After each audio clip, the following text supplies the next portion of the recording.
Hello बच्चों, online शिक्षण में आप सभी का स्वागत है। आज आप लोग कक्षा 7वीं का सामान्य विज्ञान विषय पढ़ेंगे। इसमें आप पाठ 14 का तत्व यौगिक और मिश्रण इस पाठ का स्वाध्याय देखेंगे। तो चलो देखते हैं। पहला प्रश्न है, मेरे मित्र कौन कौन हैं। इसमें जो है दो समूह दिया है, समूह अ समूह ब। समूह अ में स्टेनलेस स्टील, चांदी, भुना हुआ चकली का आटा, नमक, कोयला, हाइड्रोजन, इस तरह से 6 चीज़ें दी गई हैं। इसी तरह 6 चीज़ें इधर दी गई हैं ब में, समूह ब में। अधातु, यौगिक, मिश्रण, तत्व, मिश्र धातु, धातु। तो किसका जो है मित्र कौन है, यानी किसकी जोड़ी किसके साथ लगेगी। तो जो है आप देख सकते हैं स्टेनलेस स्टील ये धातु है, जो है मिश्र धातु है, इसलिए ऊ से आपको जो है जोड़ी लगाना है। मिश्र धातु यानी ऊ से, छोटे ऊ से। चांदी, चांदी जो है ये धातु है, बड़े ऊ से इसकी जोड़ी लगाना है। भुना हुआ चकली का आटा जो है ये मिश्रण है, ये छोटी ई से इसका जो है जोड़ी लगेगा। नमक, नमक यह यौगिक है, इसकी जोड़ी आ से लगेगा। कोयला, कोयला ये जो है अधातु है, इसलिए इसकी जोड़ी अ से लगेगा। और हाइड्रोजन, हाइड्रोजन यह जो है तत्व है, इसकी जोड़ी बड़ी ई से लगाना है। इस तरह से आप इसकी जोड़ी लगा सकते हैं, जो है इसे एरो लगा सकते हैं या अलग से इसका उत्तर लिख देंगे तो और अच्छा है। नेक्स्ट प्रश्न है, प्रश्न 2 जो है यहाँ पे कुछ संकेत दिए गए हैं। JNCD XE BR TICUFESIIRPT, इन संकेतों के आधार पर तत्वों के नाम लिखना है। तो इन जो है ये किसके संकेत हैं, किस तत्व के संकेत हैं, ये आपको लिखना है तत्व का नाम।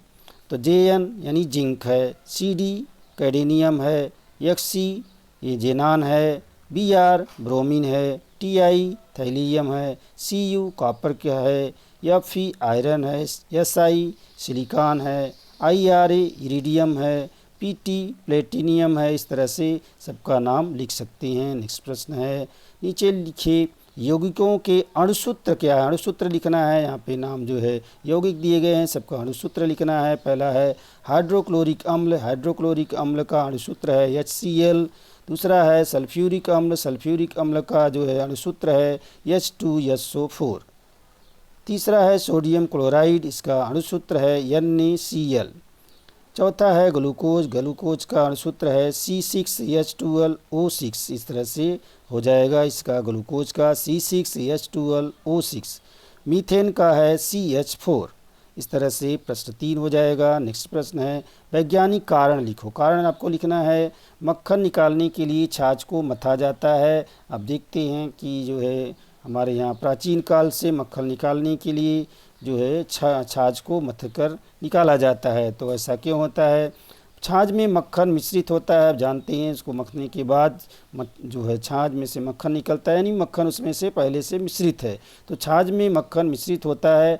मक्खन पानी की अपेक्षा हल्का होता है। जब छाछ को मथा जाता है तो पानी भारी होने के कारण नीचे हो जाता है और मक्खन ऊपर चला जाता है, और उसको लोड़ी के रूप में लोग निकाल लेते हैं। नेक्स्ट प्रश्न है, वर्ण लेखन विधि में पानी कागज के सिरे तक चढ़ता है, परंतु मिश्रण के घटक कम ऊंचाई तक चढ़ते हैं। इसका कारण लिखना है। इसका उत्तर है, पदार्थ के 2 गुणधर्मों का उपयोग इस विधि में किया जाता है। विलायक में घुलनशीलता और छन्नक कागज पर उसके चिपके रहने की क्षमता, ये 2 गुणधर्म परस्पर विपरीत हैं और वे विभिन्न द्रव्यों के लिए विभिन्न होते हैं, तो भी अलग अलग होते हैं। इस कारण घटक द्रव्य छन्नक कागज के सिरे तक न चढ़कर कम ज़्यादा अनुपात में चढ़ते हैं। इस तरह से इसका उत्तर लिख सकते हैं। नेक्स्ट प्रश्न है, ग्रीष्म ऋतु में पानी भरे बर्तन पर बाहर से गीला कपड़ा लपेटा जाता है। अक्सर आप देखते हैं जो है, तो गर्मी के ऋतु में ऐसा किया जाता है। क्यों किया जाता है। ग्रीष्म ऋतु में पानी को ठंडा रखने के लिए बर्तन पर बाहर से गीला कपड़ा लपेटा जाता है, यानी ऐसा करने से पानी ठंडा रहता है। इसका कारण क्या है। कपड़ा गीला होने के कारण बाहर की ऊष्मा पानी भरे बर्तन में नहीं जाती है और पानी ठंडा रहता है, यानी जो ऊष्मा होती है बाहर की, वो पानी गीला कपड़ा होने के कारण वहाँ पर रोक दी जाती है, तो इसके कारण जो है पानी ठंडा रहता है। नेक्स्ट प्रश्न है, अंतर स्पष्ट करो। पहला है धातु और अधातु, दोनों में अंतर क्या है? जिन तत्वों में अघात वर्धता, तन्यता, विद्युत चालकता, उष्मा चालकता, घनत्व, चमक, ध्वनिकता जैसे गुणधर्म होते हैं उन्हें हम धातु कहते हैं, और ये गुणधर्म जिन तत्वों में नहीं दिखाई देते हैं उन्हें अधातु कहते हैं। अर्थात अधातु में ये जो है अघात वर्धता, तन्यता, विद्युत चालकता, उष्मा चालकता, घनत्व, चमक, ध्वनिकता जैसे गुणधर्म नहीं पाए जाते हैं। नेक्स्ट प्रश्न है मिश्रण और यौगिक, इसमें क्या अंतर है? विभिन्न तत्वों एवं यौगिकों को मिश्रित करने पर मिश्रण तैयार होता है। जो मिश्रण है ये विभिन्न तत्वों एवं यौगिकों को मिलाने से यानी मिश्रित करने पर तैयार होता है। मिश्रण तैयार होते समय कोई रासायनिक अभिक्रिया घटित नहीं होती है, लेकिन दो या दो से अधिक तत्वों के रासायनिक संयोग से निर्मित होने वाले पदार्थ को यौगिक कहते हैं। यौगिक में क्या होता है? यौगिक में जब दो या दो से अधिक तत्व रासायनिक संयोग करते हैं तब जो है यौगिक का निर्माण होता है, और मिश्रण में ऐसा नहीं होता है। नेक्स्ट प्रश्न है परमाणु और अणु, सभी पदार्थ अति सूक्ष्म कणों से बने होते हैं। पदार्थ के छोटे से छोटे कण को हम अणु कहते हैं। जो सभी पदार्थ हैं जो है वो बहुत छोटे से छोटे यानी अति सूक्ष्म कणों से बने होते हैं, और उस छोटे से छोटे कण को हम अणु कहते हैं। अणु उससे भी सूक्ष्म परमाणुओं से बने होते हैं, और परमाणुओं को सूक्ष्म कणों में विभाजित नहीं किया जा सकता है। तो छोटे सूक्ष्म कण से अणु बने हैं। अणु जो है परमाणुओं से मतलब उससे भी छोटे कणों से बने हैं, उन्हें हम परमाणु कहते हैं। परमाणुओं को सूक्ष्म कणों में विभाजित नहीं किया जा सकता, यानी अणुओं को तो हम परमाणु में विभाजित कर सकते हैं, लेकिन परमाणुओं को अब उसके आगे विभाजित नहीं किया जा सकता है। पृथक्करण और आसवन, इसमें अंतर क्या है? अघुलनशील दो द्रवों के मिश्रण को पृथक्करण विधि से अलग किया जाता है। द्रव में से घुलनशील घटक को अलग करने के लिए आसवन विधि का उपयोग किया जाता है।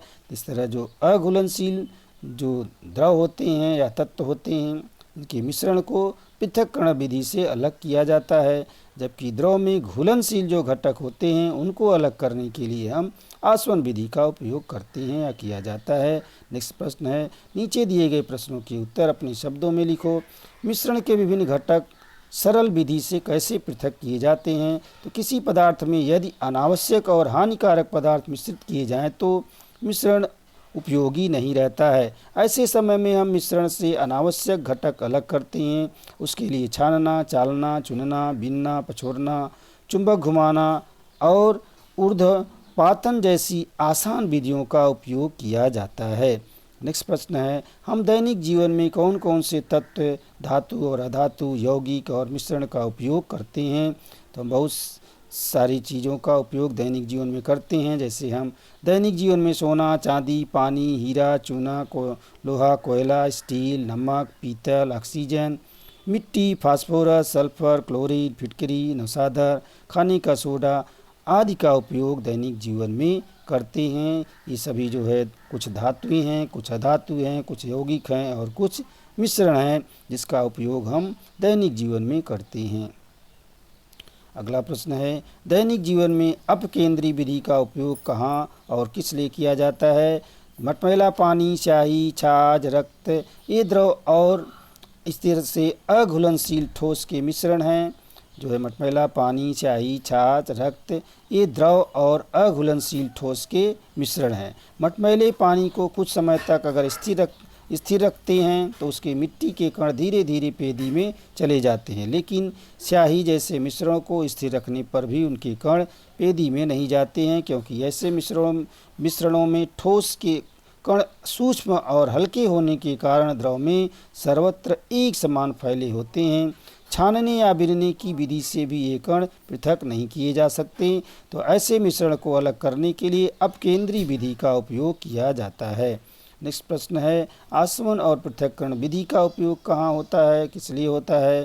तो अशुद्ध द्रव पदार्थ को शुद्ध करने के लिए तथा द्रव में घुलनशील पदार्थ को अलग करने के लिए आसवन विधि का उपयोग किया जाता है। मटमैले पानी को साफ करने के लिए तथा द्रव में अघुलनशील पदार्थ को अलग करने के लिए पृथक्करण विधि का उपयोग किया जाता है। नेक्स्ट है आसवन और पृथक्करण विधि का उपयोग करते समय तुम कौन सी सावधानी बरतोगे? तो कुछ समय सावधानियां यहाँ बरतनी पड़ेंगी। आसवन विधि का उपयोग करते समय विशेष सावधानी रखने की आवश्यकता होती है, क्योंकि उसमें उष्मा देना पड़ता है। तो उष्मा देते समय गैस का सावधानीपूर्वक उपयोग करना आवश्यक है। पृथक्करण विधि का उपयोग करते समय सावधानी रखना आवश्यक है कि मिश्रण कैसा है। इस विधि से केवल अघुलनशील घटक ही अलग किए जा सकते हैं। तो इस तरह से आपका स्वाध्याय यहीं पे समाप्त होता है। धन्यवाद।